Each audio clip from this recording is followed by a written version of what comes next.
Welcome to season 15 of the Parenting Aces podcast. I'm your host, Lisa Stone. And if you are watching this on our YouTube channel or our website, you will notice we have a little bit different format here. I'm trying out some new recording software. Coach Todd Whittam has joined me. He is my guinea pig for this episode because he's a good sport, A, and B, because we always have so much to talk about. Todd's been posting like crazy on social media lately. People are sending me your reels, Todd, and saying, "What do you think? What do you think?" And my response is just hang on. I'm getting them back on the podcast soon. Just bear with us. We'll get into it. So, first of all, thanks for doing this. Thanks for being my guinea pig. And how are things in South Florida in this crazy heat? It's been hot. I mean, it's been triple digits, and that's not even the temperature on the court. So it was a great summer. We have a couple of visitors left before, all of our visitors, they leave and go back into school and everything. And then, our full timers that we're grinding all year long. So, it's what we do, so yeah. I honestly do not know how kids are training and competing in this heat right now. I know we grew up in extreme heat as well, but for whatever reason, it just seems a lot hotter and honestly more humid this summer than what I can remember. Certainly, I was at Girls National Hard Courts down in San Diego last week. The temps were definitely higher and the humidity level was higher than I've experienced in past years. Well, the great thing about Florida, Lisa, and I was helping over the last week to prepare a lady for the U.S. Open, is that if you can train in Florida, you can play everywhere. That's what Florida's known for, right? If you can go and grind it out here in the training and everything, you can probably play anywhere in the world. Yeah, that is true. I mean, it is extreme down there, and it is a true test of whether you are physically and mentally prepared to compete at the highest level, for sure. I Yeah. want to start by kind of digging into your recent reel about the backdraw, because those who follow me on Instagram or you've seen the video on our website know that I sat down and chatted with Danielle Lau at National Hard Courts, who is the coach for the young woman who won the 18 singles backdraw last week. And she lost pretty early in the main draw. And so from about day 2 or 3 on throughout the week, was scheduled to play 2 singles matches plus a doubles match every day. She did get 3 walkovers in singles over the course of the week, which, as Danielle said, was definitely helpful in terms of keeping her ready to go physically and mentally. But, we see this every year, especially at National Hard Courts. We see kids pulling out of the backdraw. I know you have some kind of feelings about that. Okay. So I believe that when you sign up for a tournament, you are there to win as many matches as possible in that event. Now, I've spoken on social media and everything. For me, it took me, and when I look back, and even some of my parents are asking me, and my students, and some of them see my stuff on social media and everything. When I look back, when I was 13 years old and I started playing super national events, I was never a contender until I was about 18 years old to win a super nationals. Okay. At 16, I could go far in the draw. Maybe I remember I made round of 16 of Kalamazoo. I got upset on center court there where I really wanted to play Robbie Ginepri in the next match. And he probably would have beaten me. We all know how great, he was and everything. And he was, probably the best junior. Him and Roddick were the best juniors, at that time and everything. So, but I was truly a contender. So it took me 5 years of what I call being a backdraw warrior, right? And, so I'm a big proponent on you play as many matches as possible. And that, the preparation is so good. And I spoke about, how I used to prepare because one of my students did ask me. So I put it on social media. And I prepared for months for very specific super national events and to peak at the right time and everything. And I still wasn't a contender until I did this for 5 years. Right. So, but I really think the kids need to be playing, the matches and get as much experience as they can. And the other thing that I've been thinking about, and I read the comments, I might not, write back on the comments on, on social media and everything, but I try to go over them and read them. I mean, I'm on the court all day and, I'm trying to, do all this stuff and navigate everything. But if we look at the American amateurs, right, the kids are already, they're already playing shorter matches, right? The 4-game sets, the 8-game pro sets, the third set tiebreakers. So no one has done a study on how much that is hurting our American kids compared to the world. And then now you have kids that are backing out of tournaments based on, oh, my UTR, I'm scared to play. I don't want to play this person, but I would really like to play that one or this or that. And so they're pulling out of events. So think about how few matches and experience our American kids are receiving compared to the world. And then we're good at complaining when the college thing maybe doesn't work out so well, right? I mean, let's call it what it is. Everybody's really good at the foreigners and the this and the that. But are we really doing it the right way? Well, to kind of present the other side of this, and I, listen, 100% agree with everything you're saying. The flip side is every day you're at one of these tournaments, you're spending several hundred, if not $1,000 between hotel, rental car, meals, coaching, if you've got a coach there with your child. And if the player is there simply for the carrot, whatever the carrot may be, for 18s, boys and girls, the carrot is a wild card into the US Open main draw. The finalist gets a wild card into the qualifying. So this is a big carrot. If you lose and that carrot is now taken away, and you have the opportunity, instead of staying in Kalamazoo or San Diego for $1,000 a day, to go play a 25K somewhere and get professional experience, that's a hard choice to make. Yeah, I mean, listen, the way that I was brought up with my parents and my coaches, when you start something, you finish it. 100%. Okay. So, and I'm going to give you a story. I think I probably gave this story, on maybe one of our podcasts, years ago. But I'm going to tell you what made my senior year so good in junior tennis. And it was the most disappointing moment of my junior tennis career. I went to Easter Bowl in Palm Springs as one of the favorites to win. I was like maybe the 5th seed. I was one of the top seeds.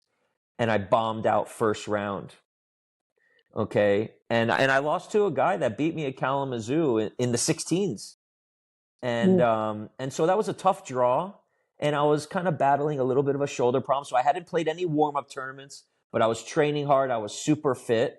And I lost first round. And I was going berserk, going crazy that I could train that hard for a certain amount of months and go out and bomb out first round.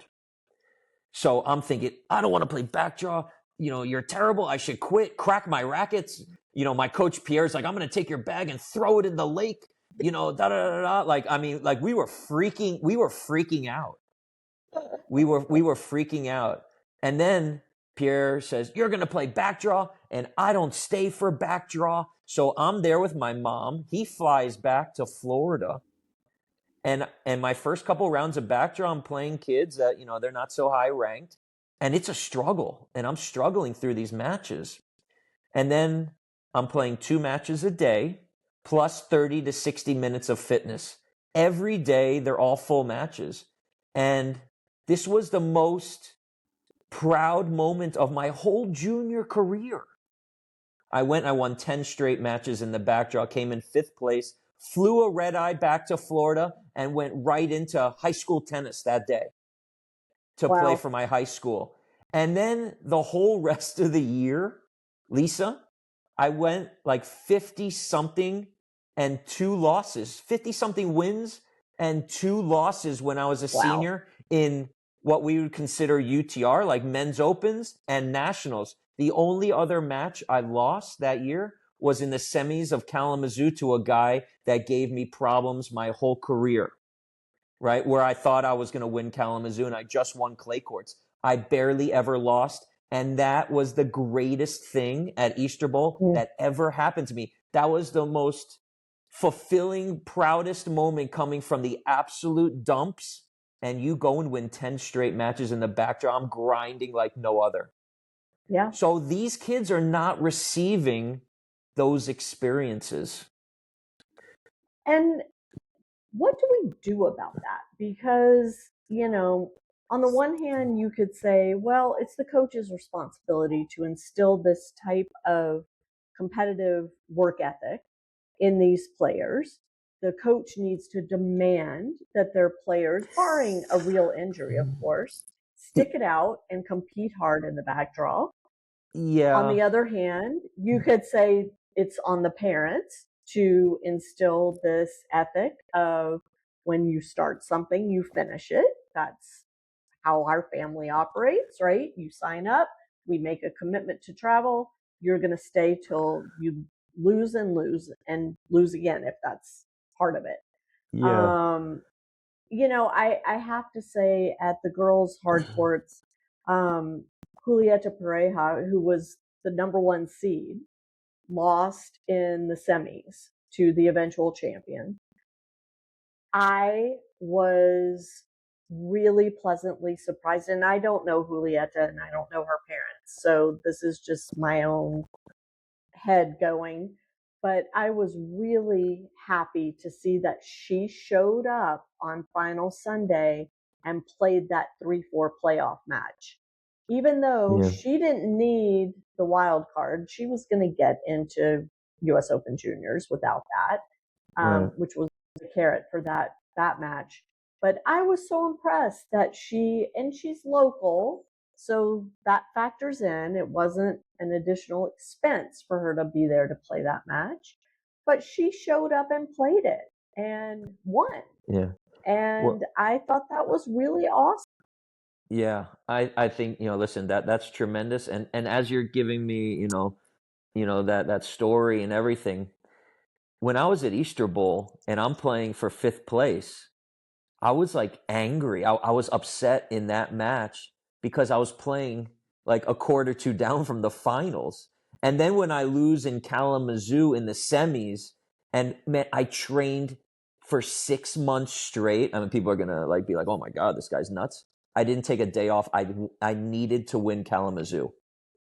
I had to win Kalamazoo, and I didn't achieve that goal.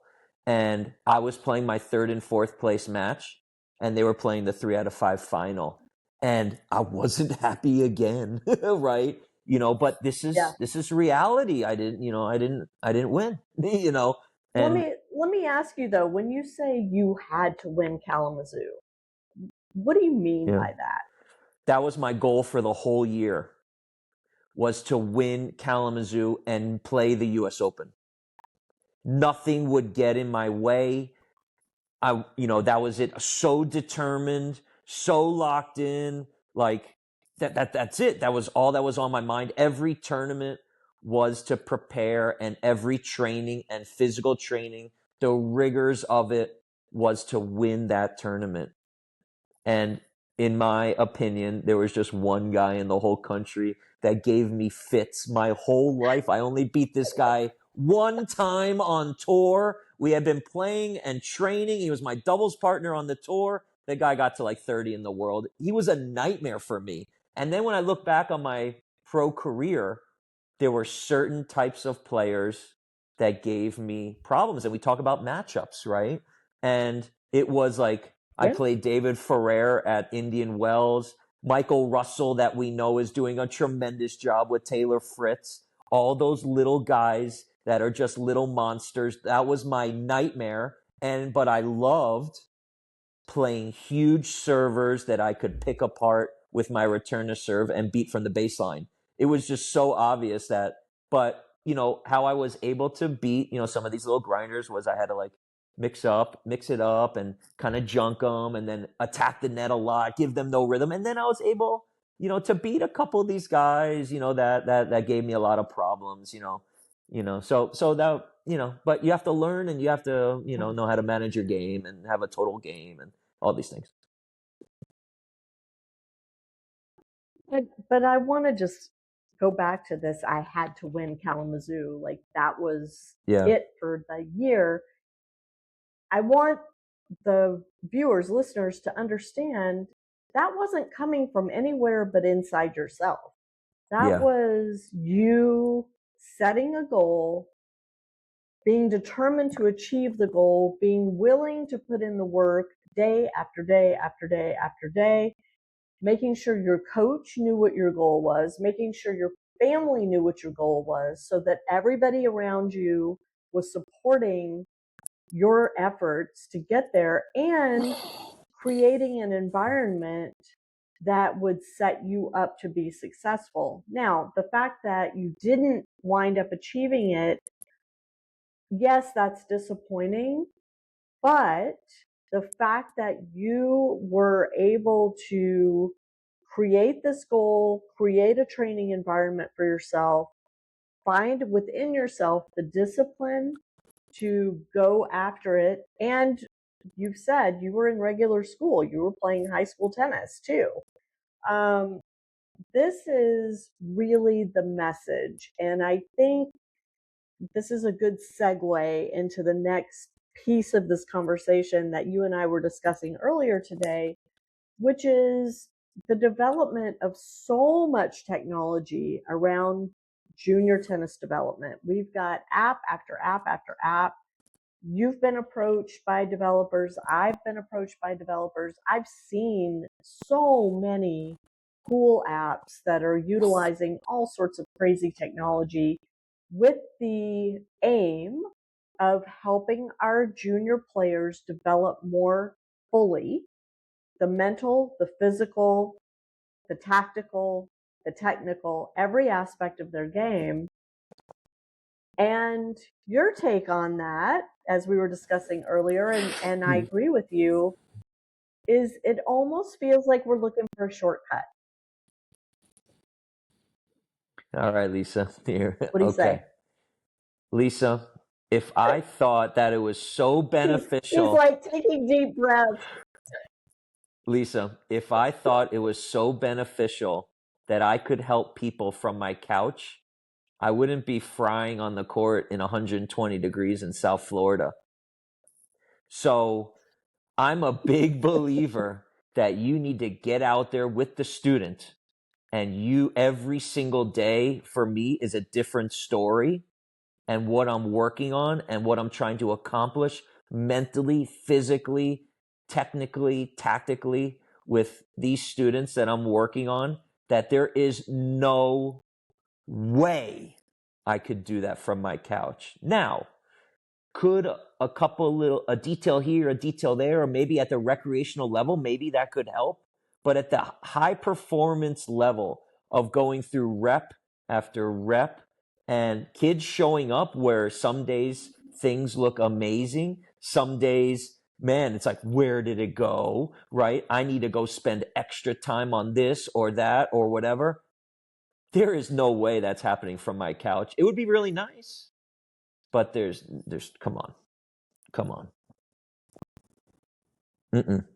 But I think you'll agree that there are some pieces of the developing technology that prove very useful, such as we know that junior coaches are not going to every tournament. They're not seeing their players play every match. And information gets lost between the end of the match, the phone call to the coach, and the next time on court with the coach. And there are now apps for that, to record the matches, for the players to actually capture in their own words what was happening during the match, what they were feeling, um, adjustments they made, and things like that, so that when the player gets back to coach at home, there is some useful data there besides the kid telling the coach, you know, coach saying, how'd the match go? Well, I lost 1-0. I played like garbage. That's not useful, right? That's not going to Right. help you as a coach develop a game plan moving forward to prepare for the next tournament. Yeah. Is it better than nothing? Yes. Now, I spoke to a very well-respected coach who's trained the world's greatest tennis players on the road, getting ready for the US Open and everything.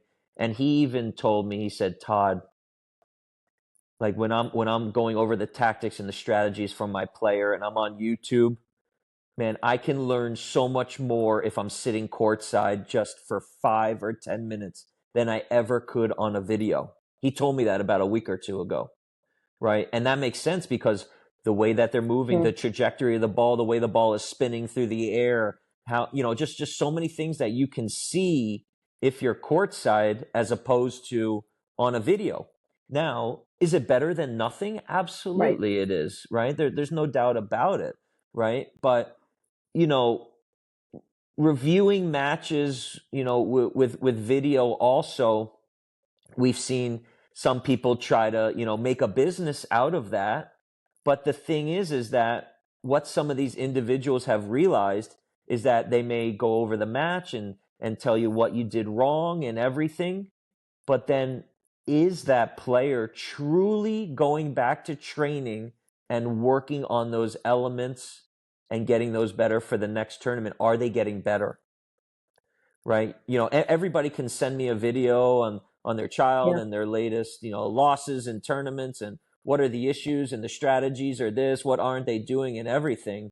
But then who's going to put in the hours every single day to get better in those categories? Yeah. I mean, there's no shortcut. We know that for the player. What you're saying is there's really no shortcut for the coach either. The coach has to be there. I mean, for me, I remember sitting at my son's matches and trying to relay back to the coach what I was seeing. And I've been playing tennis my whole life, but I am not a coach. And I remember, the coach saying things like, yeah, well, in practice last week, he was doing so great with this. And I'm like, yeah, I saw him in practice doing great with that. And then he gets in the match and it all goes away. What is that? How do we help him with that? Like, what's the next step?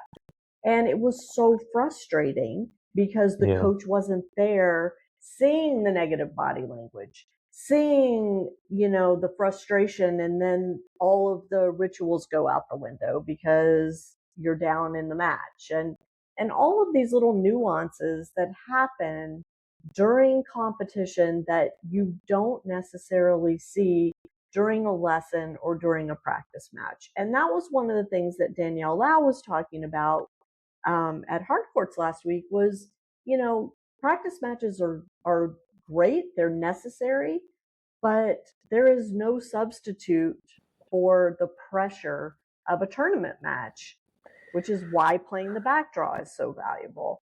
Well, And go ahead.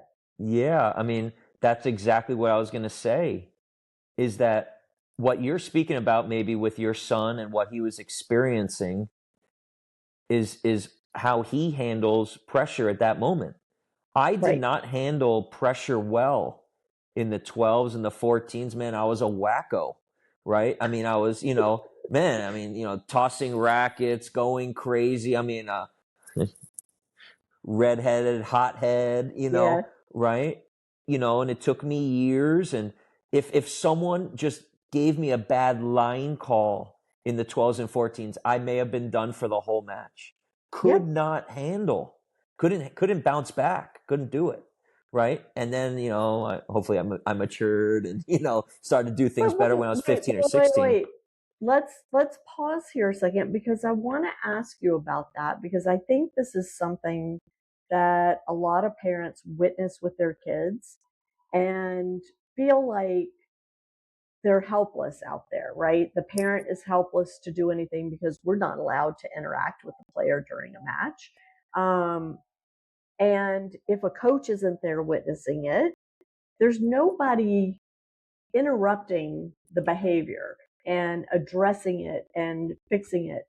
So in your case, I think it's important that my listeners hear from you. This is how you behaved in the 12s and 14s. However, there was a shift as you started getting more mature. What happened? Well, very good question. So, and I had this discussion with some of my parents recently, even today. You know, number one, the coaches made the children very accountable for their actions, and it wasn't pretty. They don't care if you won Junior Wimbledon or Kalamazoo or the sectional, right? Yeah. If you didn't do things properly, you were going to pay the price. And it could have been running or calling your mother and saying, go home. Or you're putting the racket down for a week or a month and I'm not training you. You have to understand, for me, the 12s, from when I was about 12 to 14 years old, were the worst results of my life. And I kept losing to the same players in Florida. It was a nightmare, right?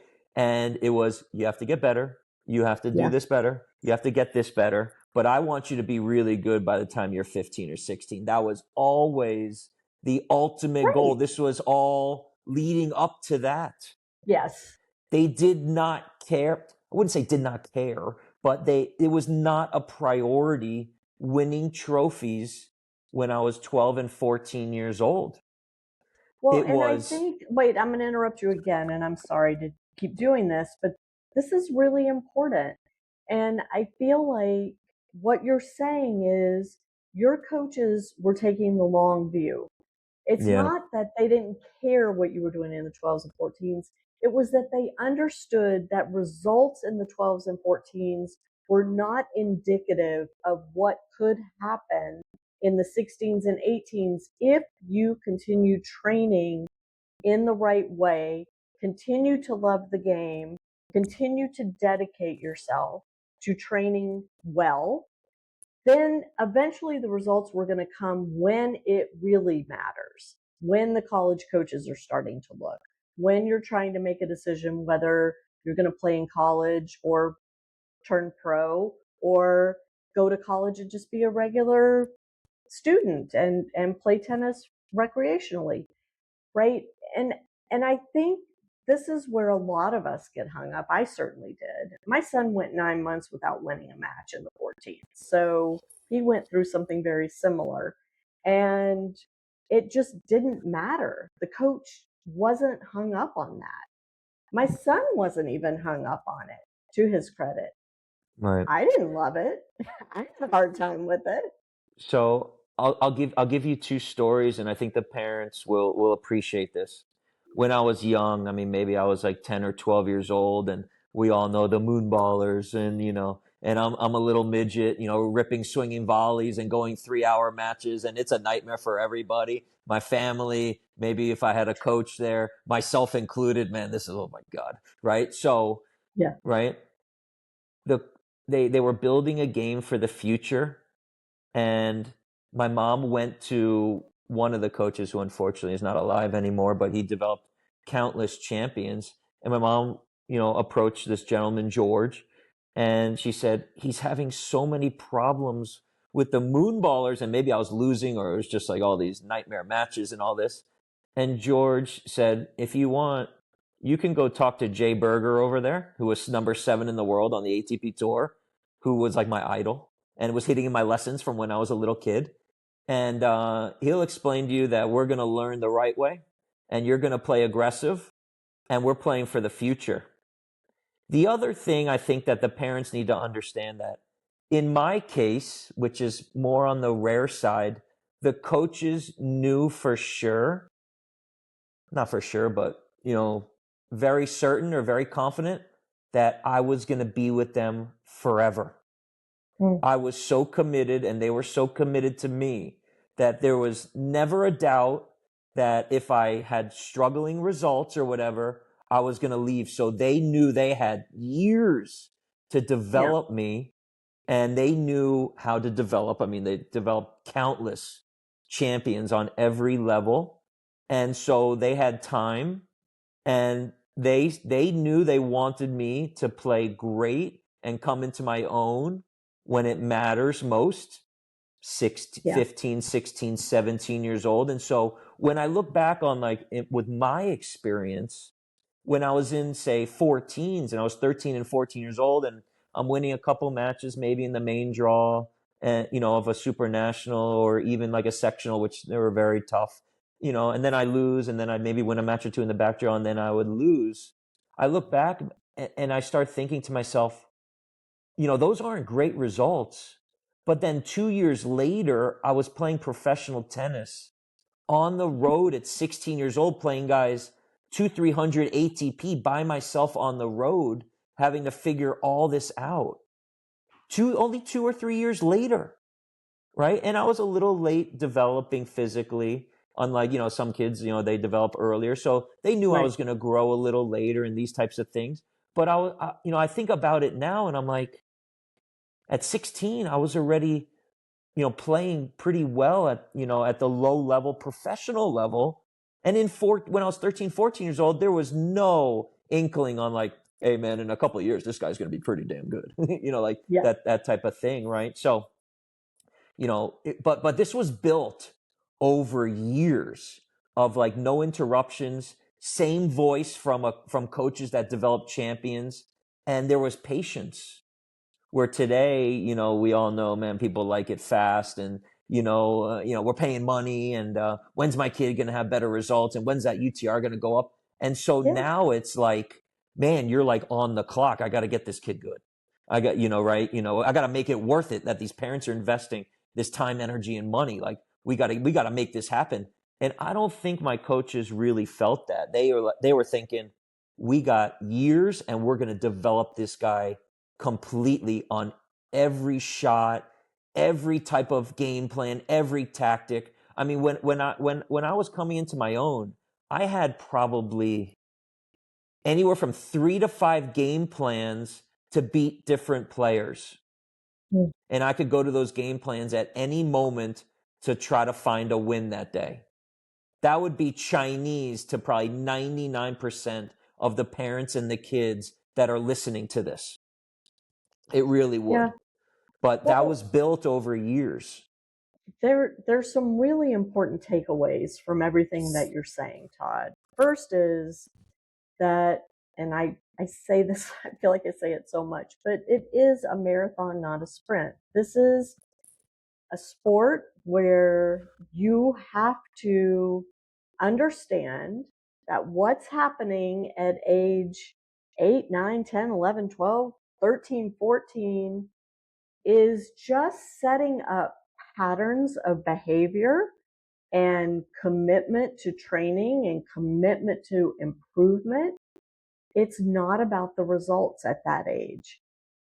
When all when the commitment is there, when the quality training is there, the results eventually are likely going to come if the player is committed, is in love with the game, and is willing to do whatever it takes to get as good as they can get. All of that, another takeaway from what you're saying, Todd, is that you as a parent and you as a player have to have confidence in the coach. And you have to let the coach do their job over this time span and not expect to see in 3 months or 6 months or even a full year massive changes. At the same time, listen, I just did a whole episode on communication and coaching. It's on the coach to help instill that confidence in the parent and the player, that they know what they're doing, that there is a game plan, that they are monitoring the child's progress through this timeline. So this is not just easy peasy, drop your kid off and hope for the best. If your child truly has goals of being really good in the sport, it takes energy and effort on everybody's part.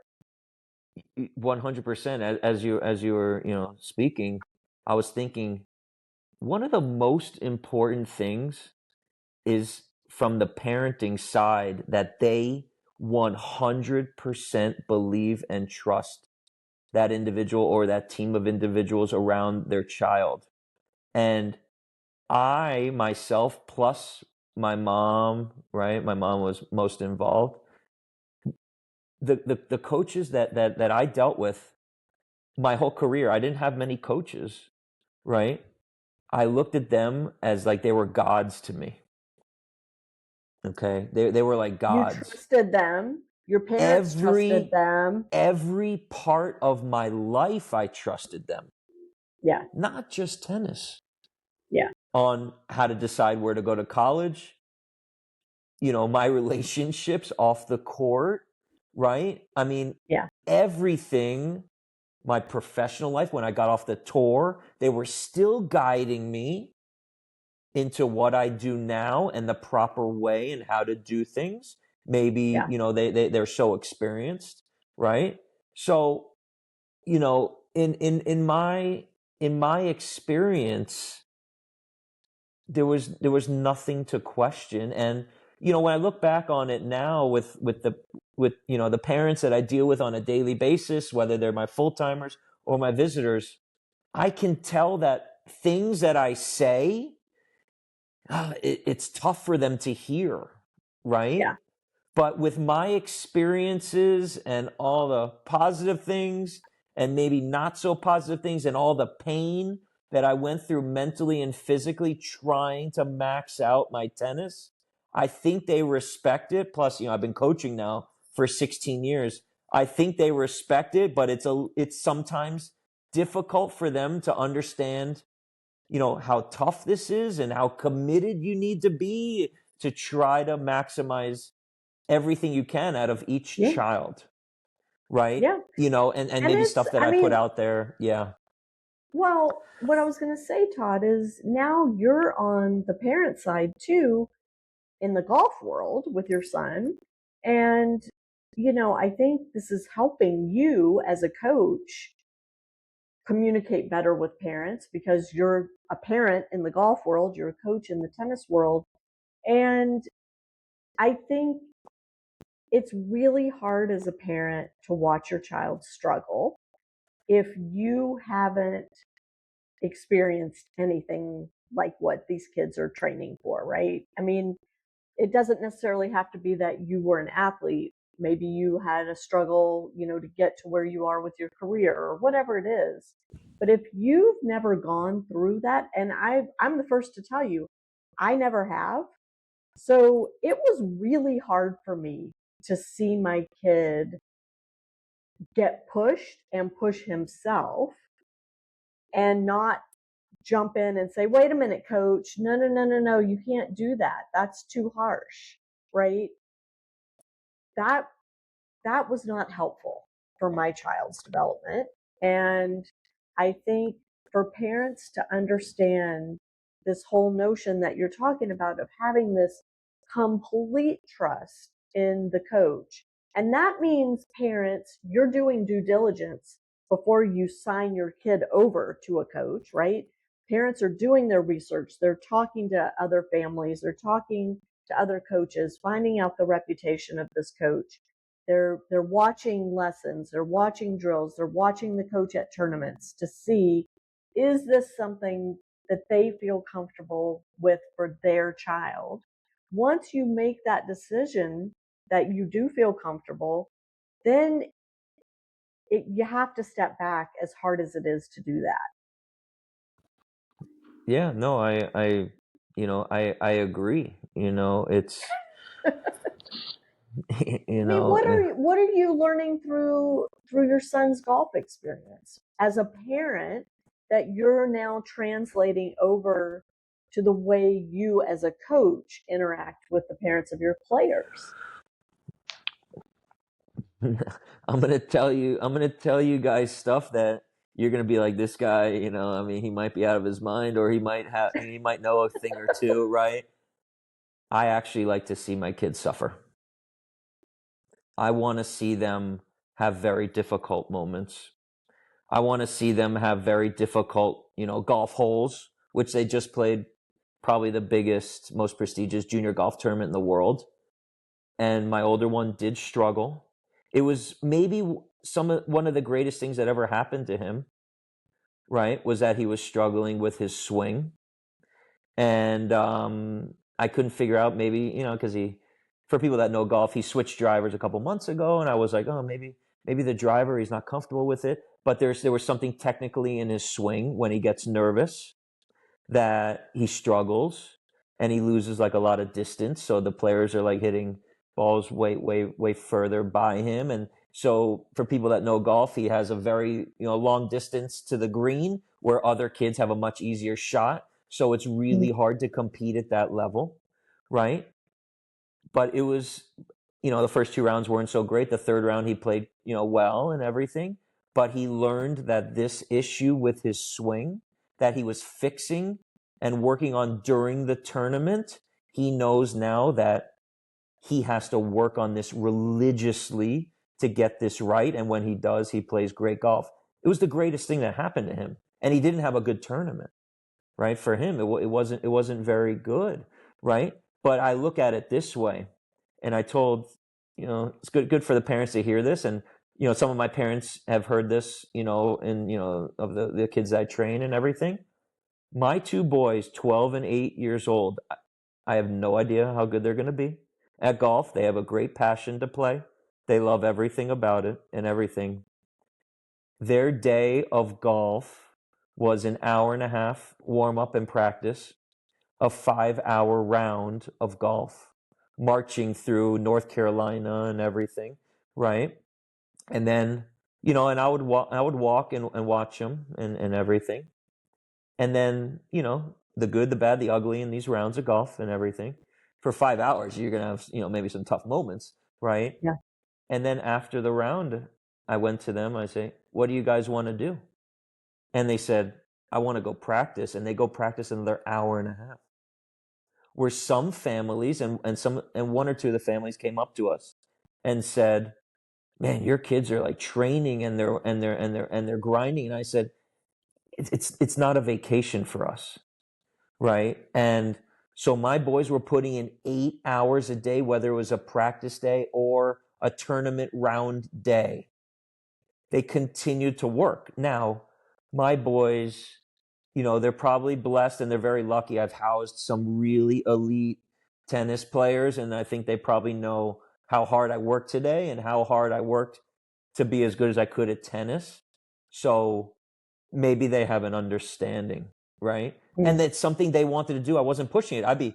I was happy to go back and go eat dinner, right? And Yeah. I didn't need to go hang out for another hour and a half while they go work on their stuff. But that's the greatest gift. That's the greatest thing that happened on this trip. And my younger one had he broke par as an 8-year-old and finished top 20. And, you know, and my older one, you know, he finished like middle of the pack. He struggled the first two rounds. But I look at those things on, like, my older one had to fix something in his swing and then he got it right. So that was really good. And then their work ethic. I'm like, this Yeah. could take them far. I don't know, Yeah. but it could take them far. Well, So even if it that was a doesn't take great, them far in golf, it's going to take them far in life that absolutely. That's they what I have look the at. work ethic. Right. Yeah, that's what I look And at. before we sign off, I want to just ask you, when your older boy was struggling with his swing and were you caddying? Do you still get to caddy for them, or So I was they moved caddying past for my that? younger one and I hired Okay. a caddy for my older one. Yeah. Okay. So were you watching your older one as Yes. he was going through this? When I And could, yes. and how how are you feeling watching him struggle with something and probably getting very frustrated. He was not, I'm not saying you were. How do you, as the parent, manage that emotional, angst as you're watching your kid? Because that's what all of us tennis parents are doing when we're watching our kids compete, right? We're seeing them not play the way they played in practice or not behave the way they behave in practice. And we're having to deal with that angst. Yeah. So, I treat their golf careers like my tennis career was treated, right? So as I see him struggling, all I'm trying to think about is how do we get better and how do these issues become resolved? So I texted the coaches and I said, he's having issues, with this or that. And they said when he gets nervous, he resorts to maybe this, and we're working on these types of drills, and it's something that he has to work on really well. And then his butt was on the range working on it religiously for the rest of our trip, which is Yeah. the greatest thing. Yeah. He's 12 years old. He's on the varsity golf team right now as a seventh grader, right? Yeah. And he's working. I mean, I dropped him off at golf practice at 6:40 this morning, 35 minutes from my house for him to Yeah. go grind with a bunch of teenagers, right? So it's the greatest. I got out of that trip. Of course, I would have loved for him to finish high in the standings and all these things Sure. and all that. It was the greatest learning that he knows. And I told him, you need to work on this like religiously, hundreds and hundreds of balls a day, and get this really solid. That was awesome, right? Yeah. It was awesome. And so it's the pursuit of always trying to get better and being honest with yourself. Yeah. But and what I and love is that when you reached out to his coach responded by acknowledging that yes, we know this is an issue. We've seen it. We are working on it together. yep. And here's the plan, right? Mm-hmm. If if every tennis coach responded to the tennis parents with that type of information, I think junior tennis would be transformed. I mean, Yeah. seriously, that's a great response from that golf coach. Yeah. I mean, you know, it was spot on. I trust them 100%, or I wouldn't have my child with them. Right. And But my you son trust knew. them because you get that kind of response from them. And that shows you they know your kid, they're noticing the tiny details, they're addressing them with him, but also sharing with you, yes, we recognize this. Yes, we're working on it. Here's what we're doing. Here's what he needs to be doing. And it's a respectful triangle there, as I made a Absolutely. circle with my hands. Absolutely. My my Respectful my triangle. my my text to the coach was, is it something maybe with the driver? There's something with the Yeah. equipment, or is Yeah. it something maybe in his swing, or he's nervous about this event? This is the biggest tournament of the whole year. Yeah. And he wrote me back, you have to look. And I play a lot of golf, so I don't know a lot about teaching or any of that type of stuff, right? I stay out of that. I hand them off to the coaches, right? Yeah. And Smart. but he said you need to look for this, and I brought it to my son's attention, and he went right to work, and right away Perfect. it's looking better. I know what I'm looking at, and I'm Yeah. like, this is great. I love it. I love you it. know, Todd, we're so going to sign off because it is Friday night for both of us. Well, it's really late for you, but it's dinner time for me in California. Um, Thank you for being my guinea pig for this. Thanks for the great conversation. For those of you watching and listening, I hope this was eye opening for you. I think we kind of jumped around to a lot of different topics, but we always tend to do that when it's Todd and me.